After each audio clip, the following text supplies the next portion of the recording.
cup, half-witted, scruffy-looking nerf herder. Who's scruffy looking? What's up guys, Han here with another exotic good or bad review. In this video we're going to be talking about the exotic auto / pulse / scout rifle, the Khovostov 7G-0X. This weapon is a piece of Golden Age tech that is the highest amount of possible builds as a weapon in all of Destiny. There's the most amount of combinations that you can do with all the different nodes for the weapon. For one, the weapon can be fired in full auto, pulse rifle burst, or as a semi-automatic scout rifle. Now in order to get the weapon, you will need to complete a quest, which is actually really easy and pretty much just requires finding weapon parts, blueprints from killing enemies, and completing a very short story mission.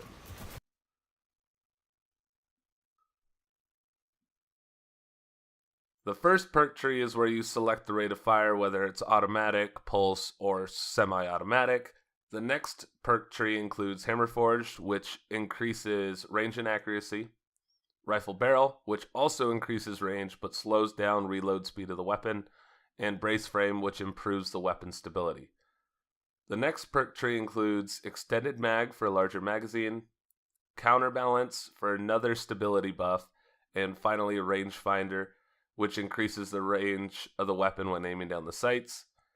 Now the last section of the weapons perk system is where you select the rate of fire for the gun. You have a choice between 450 RPMs and 900 RPMs.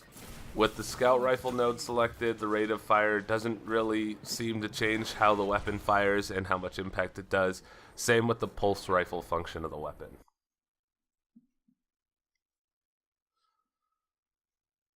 The Khovostov has its pros as well as its cons. As far as what perks to use, it is completely up to you. The weapon already has an easy to control recoil, so I go for the range buffing perks. That way I can attack enemies from a safer range.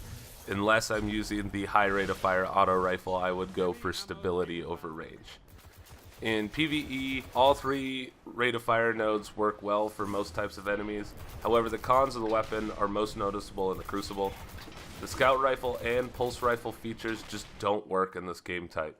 The scout rifle perk fires really fast, but the impact of the weapon just doesn't hit hard enough with this rate of fire, meaning you're going to lose most of your encounters when using the scout rifle node. And the pulse rifle feature just can't compete with other legendary pulse rifles out there. So when playing PvP, I would use the auto rifle version of the gun, seeing as you can set it up as a medium impact auto rifle or a low impact auto rifle like Doctrine of Passing. Personally, I prefer the medium impact, seeing as the archetype got a recent buff and it seems to hold up the best. However, the high rate of fire, low impact auto rifle selection does also work really well. It staggers the shit out of enemies.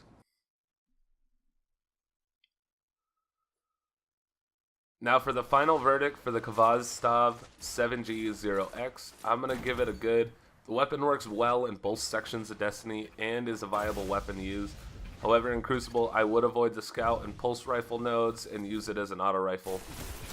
The gun has the most modifying options in all of Destiny, like I said earlier. You can build it to play pretty much the exact way you want it to. I honestly hope future weapons in Destiny will have this amount of customization. I think it's a really cool addition to the game. But I hope you guys enjoyed this video. Make sure to give it a like. Let me know in the comment section below what build you guys use for this weapon, or if you even use it at all. Make sure to subscribe, because now that I'm no longer recovering from surgery, I will have more Destiny Rise of Iron content coming out in the future. So make sure you guys leave a like, subscribe, comment.